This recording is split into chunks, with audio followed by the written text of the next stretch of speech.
안녕하세요. 인문학당 나무를 운영하는 문학평론가 오홍진이라고 합니다. 오늘은 책 읽고 글쓰기 네 번째 시간으로 유시민이 지은 유시민의 글쓰기 특강에 대해서 정리해 보려고 합니다. 일단 제가 제목을 소통을 위한 논리적 글쓰기라고 담았잖아요. 일단 이분이 얘기하는 거는 여기서 얘기하는 거는 기본적으로는 논리적 글쓰기예요. 논리적 글쓰기인데 논리적 글쓰기라는 게 그냥 말로만 따지면 뭐예요? 논리에 맞는 글쓰기죠. 그럼 이때 논리 같은 경우는 개인의 논리가 아니라 보편 논리 얘기하는 거겠죠. 내가 주장하는 게 다른 사람들도 타당하게 느껴야 된다는 얘기죠. 지금 우리 사회의 가장 큰 문제점이 뭐예요? 수많은 사람들이 주장을 하는데 오로지 자기만의 주장일 뿐이죠. 자기만의 주장이니까 당연히 이 접점이 없는 거예요. 일단 내가 얘기하는 것과 다른 사람이 얘기하는 것 사이에 어떤 접점이 있어야 거기에서 어떤 보편 논리가 나올 수 있는 건데 접점이 없는 상태에서 끊임없이 자기 말만 해대니까 결국은 토론이 아니라 뭐가 되는 거야? 말싸움이 될 수밖에 없는 거죠. 그래서 이 논리적 글쓰기라는 것 자체가 왜 소통을 위해서 이루어져야 되는 건지 저는 이 책을 통해서 주목을 해봤어요. 그러니까 소통과 논리적 글쓰기가 이 책에서는 어떤 식으로 드러나 있는가 그거에 대해서 한번 정리를 해봤습니다. 그래서 일단 백지가 보이시죠? 펜이 보이고 여기에 여러분들은 무엇을 쓰고 싶으세요? 제가 지금 이 이미지 같은 경우를 여러 번 사용하고 있거든요. 그럼 결국은 그거는 왜 그러냐면 저한테 백지 같은 경우는 일종의 상상의 공간이란 얘기죠. 안은 백지가 되고 밖은 어둡죠. 이 어둠 속에도 수많은 이야기들이 있을 테고 이 백지에도 수많은 이야기가 있을 거 아니에요. 그러니까 실제 어떤 우리가 이야기를 하고 인문학적인 사유를 한다는 거는 결국 보이는 것만 본다는 건 아니거든요. 보이는 건 누구나 볼 수 있죠. 누구나 볼 수 있죠. 물론 보이는 것조차도 못 보는 사람이 있지만 일반적으로 보이는 것은 누구나 볼 수 있다는 어떤 그런 전제가 되잖아요. 근데 보이지 않는 것 같은 경우는 어떻게 되겠어요? 보이는 것을 본다고 해서 보이는 것까지 볼 수 있는 건 아니거든요. 그러니까 보이는 것 너머에 무엇이 있을까라는 어떤 사유 과정이 있어야 보이는 것 너머에 있는 보이지 않는 것을 볼 수가 있다는 얘기죠. 그럼 결국 우리가 써야 될 것은 보이는 것을 사실대로 그리는 뭐 그런 글들도 써야겠지만 보이는 것 너머에 있는 어떤 보이지 않는 진실들이 있을 거 아니에요. 그런 것들에 대해서 글로 표현해야 되지 않을까 저는 그런 식으로 생각을 하고 있습니다. 자, 그럼 여기서는 한번 쭉 정리를 해볼게요. 유시민의 글쓰기 특강은 논리적 글쓰기 방법을 다루고 있는 책입니다. 유시민은 이 책에서 글쓰기를 자동차 운전에 빗대고 있습니다. 당연한 말이지만 자동차의 구조와 원리를 공부한다고 자동차 운전을 잘하는 건 아닙니다. 지은이의 말 맞다나 핸들과 페달, 기어 변속기가 손발의 일부로 느껴질 때까지 훈련을 해야 비로소 자동차 운전을 잘할 수 있습니다. 이때 훈련은 감각 훈련이 될 수도 있고 몸 훈련이 될 수도 있는 거죠. 단순히 관념적인 훈련만은 아니란 얘기죠. 자동차 핸들을 처음 잡을 때 누구나 두려움을 느낍니다. 기어를 넣고 엑셀을 밟으면 천천히 자동차가 움직입니다. 저 같은 경우도 운전한 지 꽤 오래됐는데요. 처음에 그 자동차 운전 학원에 가서 처음으로 핸들을 잡고 뭐 기어를 넣고 그 다음에 브레이크가 아니죠. 엑셀을 밟았을 때 그 느낌이 아직도 생생하거든요. 한 막 거의 20년, 30년이 지났는데도요. 그러니까 그런 것들이 결국은 뭐냐면은 무언가 처음으로 일을 벌일 때 그 느낌 같은 경우는 오래 갈 수밖에 없다는 얘기죠. 그러면서 또 그리고 그 기억이 오래 갈 수 있는 거는 이 두려움 때문에 그런 거겠죠. 두려움이라는 것 자체가 사실은 생명에게는 가장 중심이 되는 감정이나 정서가 될 수가 있는 거니까요. 그죠? 처음부터 엑셀을 강하게 밟으면 어떻게 될까요? 쿵 하고 튀어나가 버리겠죠. 글쓰기도 마찬가지입니다. 기어를 넣고 천천히 엑셀을 밟는 순간을 지나야 글쓰기가 능숙해지는 단계에 이를 수 있으니까 처음부터 잘 쓰는 사람은 거의 없다는 얘기겠죠. 한 번에 모든 걸 이루려는 건 욕심일 뿐입니다. 기어를 넣지 않은 자동차는 성능이 아무리 좋아도 움직이지 않습니다. 글쓰기도 이와 다르지 않습니다. 그럼 여러분들이 먼저 기어 넣는 연습을 해야 된다는 얘기겠죠. 지은이는 책 서두에서 논리적 글쓰기를 위한 논리규칙 3가지를 제시합니다. 제시합니다. 첫째는 취향이겠죠. 첫째는 취향이에요. 취향과 주장을 구별해야 한다는 점입니다. 취향은 개인의 기호를 나타냅니다. 객관적 기준에 따라 취향의 옳고 그름을 판단할 수 없다는 말입니다. 하지만 주장에는 반드시 객관적인 논증 절차가 따라야 합니다. 자신이 왜 이런 생각 주장을 하는지 근거를 제시해야 상대를 설득할 수 있습니다. 그러니까 취향은 꼭 근거를 제시할 건 없죠. 뭐 내가 좋다는데 어쩔 거예요. 근데 자기가 어떤 취향을 쓰는 게 아니라 그 자기만의 어떤 취향 그런 것들을 뭐 주관적으로 쓰는 게 아니라 객관적인 논증이 필요한 주장을 펼치는 거라면 근거를 분명히 제시해야 한다는 얘기겠죠. 지은이는 이와 연동하여 주장을 반드시 논증하라를 글쓰기의 두 번째 규칙으로 제시합니다. 그죠? 주장이 있으면 근거를 대는 게 논증이겠죠. 논증은 사실과 논리에 입각해서 이루어져야 합니다. 그러니까 요즘 막 가짜 뉴스들이 많잖아요. 뭐 맞으면 좋고 안 맞으면 어쩔 수 없고 그런 식으로 되잖아요. 그거는 기본적으로 논증이 안 된 거죠. 마지막으로 지은이는 주제에 집중하는 글쓰기를 강조하고 있습니다. 주관적인 감정에 휘둘려 애초에 글쓰기 의도를 잊어버리면 좋은 글이 나올 수 없기 때문입니다. 이런 식의 어떤 세 가지 규칙 같은 경우가 최근에 어떤 미디어 같은 거 있잖아요. 미디어 같은 경우가 상당히 부족하죠. 그 미디어에서 이야기하는 수많은 어떤 정보들 아니면 전달하는 정보들 같은 경우 대부분 믿거나 말거나 그런 것들이 많잖아요. 그러니까 미디어 자체가 아니면 미디어를 운영하는 사람들 자체가 미디어를 자꾸만 주관적인 어떤 방식으로만 사용하고 있다는 얘기겠죠. 자, 사실 지은이가 이야기하는 세 가지 논쟁 규칙은 글쓰기에 관심이 있는 이라면 한 번쯤 생각해 본 내용들입니다. 글쓰기 방법을 쓴 책을 보면 어김없이 이런 내용들이 나옵니다. 그만큼 중요한 규칙들이라는 얘기겠습니다. 문제는 이 규칙들을 글쓰기에 적용하는 일이 만만치 않다는 데 있습니다. 주장에 맞는 근거를 제시하고 주제에서 벗어나는 글을 쓰지 말라는 원칙을 우리는 글을 쓰면서 왜 지키지 못하는 것일까요? 지은이는 그 원인으로 글쓰기 습관을 제시하고 있습니다. 글쓰기 습관이 들지 않아 자꾸만 원칙에서 벗어나는 글을 쓴다는 것입니다. 우리 제일 앞부분에서 자동차 운전하고 글쓰기하고 지은이가 유추를 했잖아요. 그러니까 그거랑 연관이 되겠죠. 자, 지은이는 그래서 돌려 말하면 글쓰기는 무엇보다 기초가 중요합니다. 지은이는 무엇을 글쓰기의 기초로 생각하고 있을까요? 다음에 지은이가 글쓰기의 철칙으로 생각하는 내용이 나와 있습니다. 수많은 책이 있죠. 이 많은 책을 읽으면 이 문을 열 수 있을까요? 여러분들은 어떻게 생각하세요? 이 많은 책들이 이 문을 열 수 있는 계기가 될까요? 여러분들이 생각을 해보세요. 자, 인용문.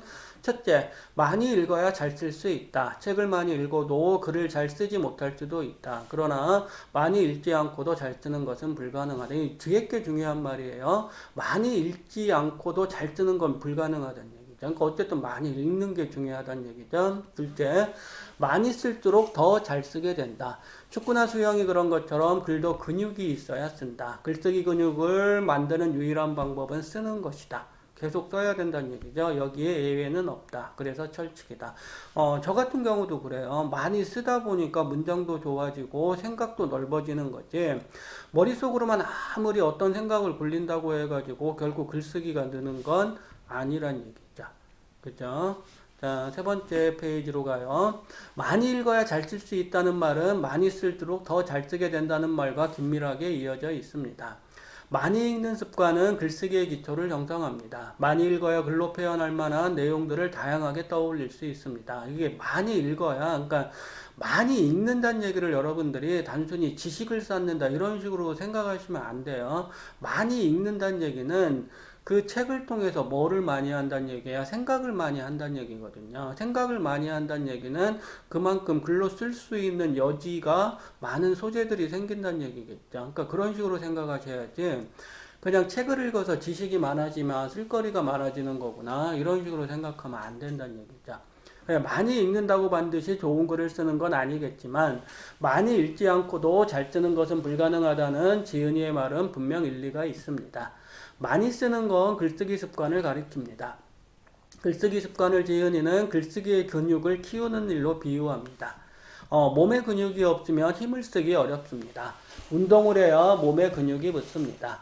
운동에 해당되는 게 글쓰기에서는 글쓰기 습관입니다. 계속 쓰는 거죠. 하루에 뭐 원고지 뭐 5장 이런 식으로 원고지 5장이면 천자죠. 그런 식으로 계속 쓰다 보면 글쓰기 늘 수밖에 없는 거죠. 글쓰기 근육을 만드는 유일한 방법은 쓰는 것이다 라는 지은이의 말은 결국 글쓰기 습관의 중요성을 강조한 말이라고 하겠습니다. 그래 글쓰기 능력은 쓰는 만큼 생기는 것입니다. 그렇게 돼 있죠. 그래서 저도 하루에 보통 시 한 편을 읽고, 제가 지금 강좌 중에 시 읽고 글쓰기라는 강좌도 있잖아요. 시 한 편을 읽고 그것을 A4 용지 한 장 정도로 쓰거든요. A4 용지 한 장 정도면은 보통 한 8, 9매 정도 되거든요. 그럼, 글자로 따지면 1600자에서 한 1800자 그 정도가 되죠. 그걸 매일 쓰고 있거든요. 그러니까 그런 식의 어떤 과정들을 거치면 그만큼 뭐가 될 수 있다는 얘기예요. 글을 잘 쓸 수밖에 없는 거죠. 그죠? 많이 쓰는 게 중요하다고 해서 아무런 글이나 쓰라는 건 아닙니다. 글쓰기 능력을 키우는데도 순서가 있습니다. 유시민은 글쓰기는 텍스트 발췌 요약부터 시작하는 게 좋다고 이야기합니다. 이 텍스트를 발췌해서 요약하는 거는 생각 과정이 없으면, 그러니까 그 책에 대해서 사유를 통해서 정확히 그 책의 내용을 파악하지 않으면 불가능한 거죠. 여기서 발췌는 텍스트에서 중요한 부분을 가려 뽑아내는 것이고, 요약은 텍스트의 핵심을 추리는 작업이다. 발췌는 선택이고, 요약은 압축이라고 할 수 있다라고 지은이가 얘기했는데, 지은이는 1988년에 출간한 거꾸로 읽는 세계사는, 이것도 유시민의 작품이죠. 거의 100% 발췌 요약이라고 고백합니다. 다른 텍스트를 발췌 요약하는 과정을 통해 한 권의 책을 엮은 셈입니다. 발췌 요약은 단순히 남의 귀를 베끼는 게 아닙니다. 텍스트 요약은 귀 기울여 남의 말을 듣는 것과 비슷하다고 지은이는 주장합니다. 귀를 기울여서 듣는다는 얘기는 뭐가 되는 거예요? 자기 생각을 그만큼 자기 생각을 통해서 해석하는 거겠죠. 발췌 요약을 제대로 하는 사람은 글쓰기 능력을 키우는데 가장 중요한 경청의 힘, 잘 듣는 거죠. 곧 다른 이가 쓴 책을 정확하게 읽는 독해력을 기를 수 있다는 얘기입니다. 제가 좋아하는 사진 이미지 중에 하나인데요. 어른이 있고 아이 손이 그 위에 얹혀 있자. 이 어른의 손을 통해서 오는 기운이 아이 손으로 전해지겠죠. 지식이나 지혜 같은 경우도 이 아이 같은 경우는 이 어린 손보다 어떻게 되겠어요? 분명히 지식은 적겠죠. 지식은 적겠고, 적겠지만, 시간이 흐를수록 이 아이가 이 어른보다 더 많은 지식을 얻을 수는 있겠죠. 하지만 그 지식 같은 경우가 지혜로 발전되려면 어떻게 해야 돼요? 그만큼 곰사가 해야 되죠. 그래서 일반적으로 어른으로 성장한다는 거는, 그러니까 단순히 나이를 먹는 게 아니라 어른으로 성장한다는 거는 어릴 때 익혔던 아니면 젊은 시절에 배웠던 수많은 지식들을 내 나름의 어떤 지혜로 계속 되바꾸는 게 아닌가 저는 그렇게 일단 생각을 하고요. 여기에 나오는 발췌 요약 같은 경우도 일단 그런 과정으로 나아가기 위한 어떤 내용이 들어 있는 거란 얘기죠.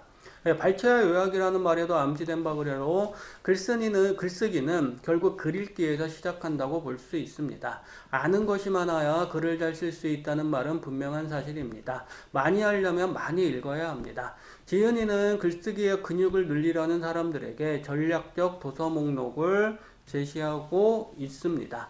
내용이나 표현이 무난한 책들을 모은 경험주의적 목록입니다. 못난 글을 피하려면 우리가 읽는 글이 왜 못난 글인지를 알 수 있어야 합니다. 잘못 쓴 글을 알아보는 감각을 길러야 한다는 말입니다. 그 감각은 어떻게 길러질까요? 똑같은 거예요. 대답은 질문은 계속 달라지지만 대답은 똑같죠. 좋은 책을 많이 읽고 좋은 글을 많이 쓰는 도리밖에는 없습니다. 지금 내가 어떤 책을 전략적으로 선택해서 읽느냐에 따라 글을 보고 쓰는 감각이 길러지는 거라고 생각해도 상관없겠습니다. 자, 이 책을 읽으면서 저는 특히 논리적인 글을 쉽게 써야 한다는 지은이의 얘기가 마음에 와닿았습니다. 단문으로 쉬운 글을 쓰면 독자들과 소통하기가 그만큼 수월해집니다. 쉽게 써야 된다는 얘기죠. 소위 전문가들이 전문 용어로 쓰는 현학적인 글을 그는 독자와 소통하지 못하는 못난 글로 규정합니다. 이거는 결국 뭐가 돼요? 자기 생각을 드러내는 것일 뿐 소통하려는 의지가 없는 글이라는 얘기죠. 쓸데없이 한자를 많이 쓴 글이나 우리말 어법에 어긋난 글들도 못났지만 대중적이지 않은 학술 용어로 자기 지식을 과시하는 글들도 특히나 못났다고 지은이는 생각합니다. 글을 쓰는 이유는 많은 사람과 소통하기 위해서가 아닌가요? 다른 이들과 소통하려면 그들이 쓰는 언어를 사용하는 게 바람직합니다. 현학에 치우친 글들은 무엇보다 대중을 배려하는 언어 선택이 부족하다고 지은이는 주장하고 있는 셈입니다. 뜻이 맞지 않으면 어떻게 되겠어요? 등을 맞댈 수밖에 없겠죠. 그럼 이 등을 맞대지 않으려면 어떻게 해야 돼요? 소통할 수밖에 없겠죠. 유시민은 이렇게 소통을 글쓰기에서 가장 중요한 목적으로 설정합니다. 글을 쓰는 사람은 글을 매개로 다른 사람과 만납니다. 자기만 보는 글이라면 글쓰기 특강까지 들어가며 고민할 필요가 없습니다. 내 취향에 맞는 글만 써도 되기 때문입니다. 하지만 소통을 생각하는 글쓰기라면 자기 주장을 객관적으로 논증하는 과정이 꼭 필요합니다. 논증이 없는 논리적 글쓰기는 말싸움에 그칠 수밖에 없기 때문입니다. 한국 사회는 지금도 여전히 소통 부재라는 문제 상황에서 헤어나오지 못하고 있습니다. 유시민이 이 책에서 소통하는 글쓰기를 무엇보다 강조하는 이유는 여기에 있습니다. 우리가 논리적으로 말을 하고 글을 쓰는 이유는 다른 이들과 소통하기 위해서입니다. 소통이라는 이 한마디에 우리가 글을 쓰고 읽고 쓰는 핵심적인 이유가 담겨 있는 것입니다. 지금 저도 마찬가지예요. 저 같은 경우도 뭐 여러 강좌를 통해서 지금 여러분들과 만나고 있잖아요. 그러면은 제가 왜 시간을 들여서 이런 글을 쓰고 이런 글을 다시 말로 표현해서 유튜브로 올리는가? 그거는 결국은 뭐가 되겠어요? 여러분과 소통하려고 하는 거겠죠. 가뜩이나 지금 우리 사회 같은 경우는 인문학적인 사유 같은 경우가 상대적으로 되게 부족하잖아요. 뭐 어릴 때부터 뭐 교육이나 그런 것들을 끊임없이 받아오지만 상대적으로 어떤 뭐 시 한 편 제대로 읽거나 소설 한 편 제대로 해석하는 그런 식의 어떤 인문학적인 훈련 같은 경우는 거의 못 배우죠. 뭐 오지선다형에서 왜 이게 답이고 이게 답이 아닌가 그런 식의 단편적인 교육만 받잖아요. 그러니까 대학을 가면은 도대체 자기가 전공한 학문 같은 경우를 어떤 식으로 공부해야 될지 그런 것들에 대해서도 이렇게 정확히 파악하지 못하는 학생들도 상당히 많고요. 그리고 대학 같은 경우 대학에서도 그런 식의 어떤 사회과정을 배우지 못하고 단순히 직업훈련으로서만 대학을 다닌 다음에 무슨 직장 생활을 하게 되면은 뭐 보고서 하나를 쓰더라도 뭐 맞춤법도 맞지 않거나 자기 생각을 정확히 드러내지 못하거나 그런 것들도 많다는 얘기죠. 그러니까 글쓰기에 대한 관심 자체는 결국은 뭐가 되는 거예요? 내가 앞으로 이 사회를 살아갈 때 내 능력을 얼마나 좀 더 이렇게 좋게 할 수 있는가 그런 능력과도 연관이 될 수 있다는 얘기죠. 그리고 어떤 사물을 보고 그 사물의 어떤 다양한 측면을 사고한다는 것 자체가 얼마나 행복한 일이에요. 그러니까 다른 사람은 보지 못하는 무언가를 나는 볼 수 있다는 것 자체가 참으로 행복한 일이잖아요. 그리고 그런 것들을 글로 표현한다는 것 자체도 상당히 행복한 거고요. 그러니까 여기서 유시민이 이 책에서 얘기한 것 같은 경우도 결국은 뭐 논리적 글쓰기가 됐든 아니면 감성적인 글쓰기가 됐든 그게 소통이랑 연관된다는 것 자체가 결국은 뭐가 되는 거예요? 내가 책을 통해서 얻은 행복을 그 행복을 다른 사람들과 더불어서 증폭시켜라 뭐 그런 의미가 될 수도 있는 거죠. 그러니까 소통이라는 것 자체가 상당히 중요한 거예요. 글을 쓰고 책을 읽고 그런 것들은 결국은 소통을 위한 어떤 매개로서 기능을 하는 거지. 그냥 뭐 단순히 자기 마음속에 있는 어떤 느낌이나 그런 것들을 단순히 배설하는 그런 것들은 아니란 얘기죠. 자, 여기까지 해서 유시민의 책에 대한 서평 작업을 마치도록 하겠습니다.